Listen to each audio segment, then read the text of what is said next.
조급 단계 16강 강의를 시작하도록 하겠습니다. 창세기 12장에서 17장까지입니다.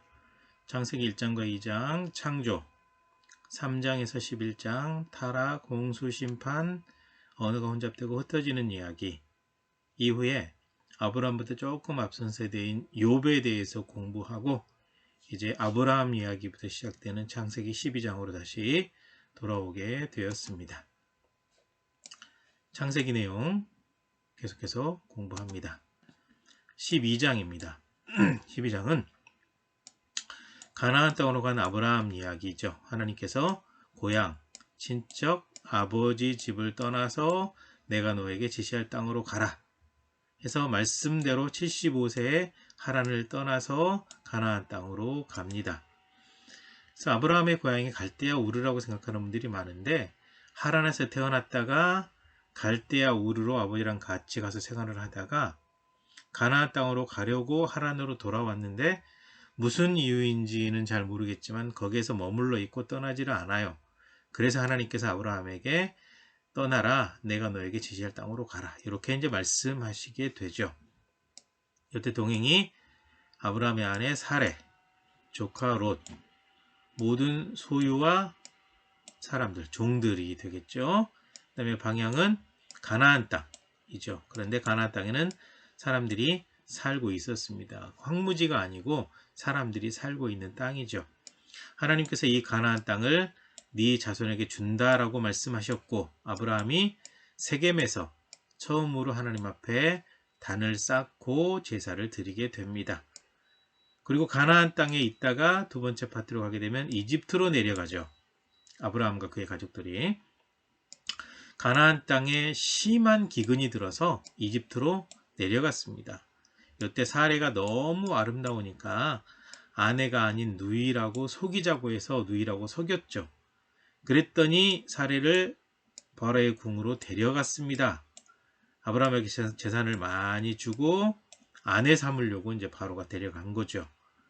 그래서 하나님께서 바로와 그 집에 재앙을 내리셨습니다. 사레 때문에 재앙을 내리신 거죠.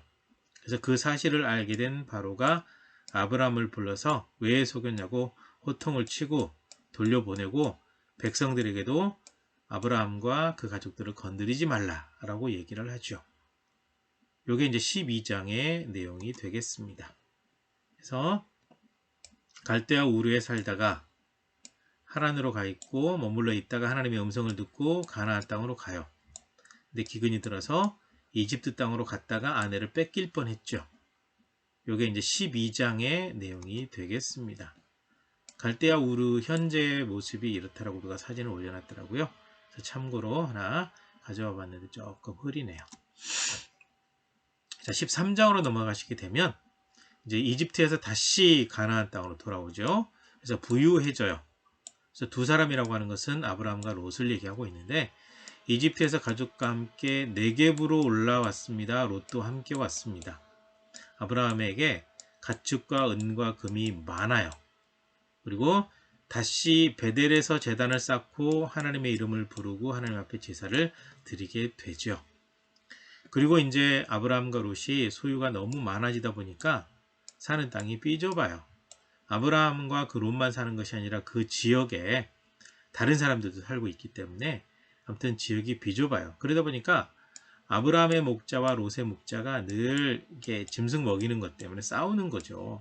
그러니까 우리가 같은 가족인데 왜 싸우냐? 싸우지 말자. 그래서 서로 이제 갈라지기로 하죠. 헤어지기로 했습니다. 그래서 아브라함이 롯에게 네가 먼저 선택을 해라. 네가 가는 반대 방향으로 내가 가겠다. 그랬더니 조카 녀석이 물이 넉넉한 소돔 지역을 선택해서 가버립니다. 하나님께서 멸망시키기 전이었기 때문에 그 땅은 굉장히 물도 많고 풀도 많아요. 그래서 그 지역이 굉장히 번성한 지역이긴 한데 소돔은 하나님 앞에서 악하고 큰 죄인이었다라고 언급을 하고 있습니다. 이렇게 해서 이제 그 풀이 넉넉하고 물이 넉넉한 지역으로 조카가 가고 이제 그 반대로 이제 아브라함이 가게 되는 거죠. 그때 이제 그 롯이 떠나고 난 다음에 이제 하나님과 대화 나누고 헤브론으로 아브라함이 옮기게 되는데요. 하나님께서 아브라함에게 사방 동서남북을 바라봐라. 네가 눈으로 보는 이 모든 땅을 네 자손에게 주겠다. 일어나서 땅을 종과 행으로 다녀봐라. 네가 차지할 땅이다. 라고 말씀하셨죠. 그래서 그 약속의 말씀을 듣고 아브라함이 헤브론으로 옮겨가서 살게 됩니다. 그래서 이렇게 세겜에서 처음에 단을 쌓았는데 베델로 옮기게 되죠. 베델에서 이렇게 생활을 하고 있는데 가뭄이 들어서 이집트로 내려갔어요. 여기까지가 12장. 이집트에서 다시 베델로 올라왔어요. 여기 생활하고 너무 이제 잘 살게 되니까 삐져봐요. 그래서 조카랑 헤어지고 난 다음에 이 가나안 땅을 자손에게 주겠다는 약속을 듣고 아브라함이 헤브론으로 내려가서 삶을 이어가게 됩니다. 그의 생활을 하고 있을 때 14장으로 넘어가게 되면 아브라함이 조카 롯을 구출하는 사건이 나옵니다. 시날, 엘라살, 엘람, 고임, 북쪽 지역, 메소포타미아 지역 쭉 펼쳐 있는 북쪽 지역에 있는 왕들인데 소돔, 고모라, 아드마, 스보임, 소알 이 왕들과 전쟁을 벌입니다. 그러니까 요 왕들이 힘이 세니까 요 왕들이 조공을 바치다가 배반을 해버립니다. 그러니까 화가 나서 전쟁을 일으켰죠. 그래서 앞에 있는 왕들이 뒤에 있는 왕들을 이기고 소돔과 고모라를 약탈해 갑니다. 이때 이제 소돔에 살고 있던 롯도 사로잡혀가고 롯의 모든 재물도 다 빼앗기게 되죠. 이때 여기서 도망쳐 나온 사람이 아브라함에게 조카 롯이 사로잡혔다는 얘기를 해주죠.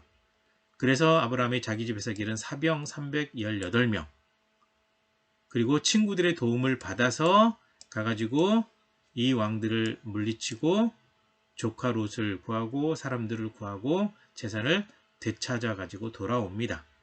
이렇게 돌아올 때 이제 아브라함이 11조를 하게 되는데 살레망 멜기세덱이 떡과 포도주를 가지고 나와서 영접을 합니다. 근데 하나님의 거룩한 제사장이 바로 멜기세덱이거든요. 이 멜기세덱이 아브라함을 축복하는데 하나님께서 아브라함에게 복을 주시옵소서 라고 축복을 해요. 이때 아브라함이 자기가 얻은 것 가운데 10분의 1을 하나님 앞에 이 예물로 드립니다. 이때 11조죠. 아브라함이 11조. 여기 이제 나중에 10개 중 하나가 하나님의 것이 되게 되는 거죠. 이 사건이 나오고 그러고 난 다음에 이제 소돔왕이 아브라함에게 그 얘기를 하는 겁니다. 당신이 가서 찾아왔으니까 사람만 돌려보내고 나머지 모든 그 되찾아온 물건들은 당신이 가지세요. 모든 재물은 가지세요. 라고 얘기를 했더니 아브라함이 나는 당신이 준 것을 실로라기 하나라도 가져가지 않겠습니다. 만약에 그렇게 되면 내가 아브라함을 부자되게 했다라고 소돔왕이 떠들게 될까봐 하나님의 복을 받았는데 당신이 나 부자되게 했을까봐 했다고 말을 할까봐 안 가져가겠습니다. 라고 하는 얘기가 바로 14장에 나와 있고요. 이렇게 구성이 되어 있습니다. 그래서 말씀했던 북쪽 지역의 왕들 이렇게 미리 제가 표시를 해놨는데요. 이 지역에 있는 이 4명의 왕이 이 조그마한 지역에 있는 이 5명 소돔과 고모라, 아드마, 스모임, 소알 이 왕들에게 조공을 받았었는데 어느 날 안 드린 거예요.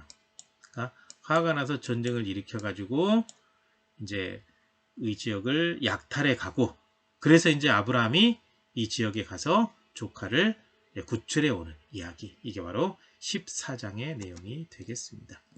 그 다음에 이제 15장 하시게 되면 15장이 굉장히 중요한데요. 자, 아브라함이 하나님께 드린 말씀이 있습니다. 환상 중에 하나님께서 아브라함에게 너 두려워하지 마라. 내가 항상 함께한다. 라고 말씀하시면서 이렇게 안심하라고 말씀하시니까 아브라함의 속마음이 나오죠. 하나님, 저에겐 자식이 없습니다. 그러니까 결국은 제 모든 재산은 제 종이 상속을 받게 될 것입니다. 라고 얘기를 하죠. 이때 이제 하나님께서 아브라함에게 한 가지 중요한 약속을 하십니다. 네 종이 상속자가 아니고 네 몸에서 자식이 태어날 텐데 그 자식이 상속자다. 자녀가 태어날 것을 예고하십니다. 그리고 지금 네가 아들이 하나도 없지만 자손을 하늘의 별처럼 많이 주겠다. 그리고 이제 땅도 주겠다고 말씀하셨던 그 내용이 있으니까 하나님 그렇다고 한다면 이 땅을 주신다는 것을 증명해 주십시오 라고 했더니 네가 짐승을 가져다가 제사 드리도록 해라. 그러면 내가 알려줄게. 그러고 난 다음에 이제 하나님께서 아브라함이 잠들어 있을 때 임하셔서 말씀하십니다. 네 자손이 이방에서 객이되어 400년을 보낸다. 그 민족이 너의 후손들을 괴롭힐 것이다. 그러면 내가 그들에게 벌을 내리고 내 자손들을 이끌고 나와서 자유하게 해준다. 그리고 난 다음에 4대 만에 돌아와서 내가 너에게 주겠다고 약속했던 이 가나안 땅을 차지해서 살게 될 것이다.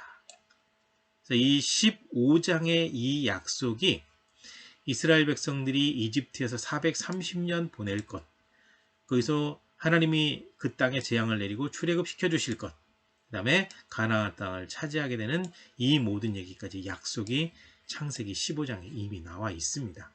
그래서 하나님께서 가나안 땅을 아브라함에 주겠다고 말로 분명하게 약속하십니다.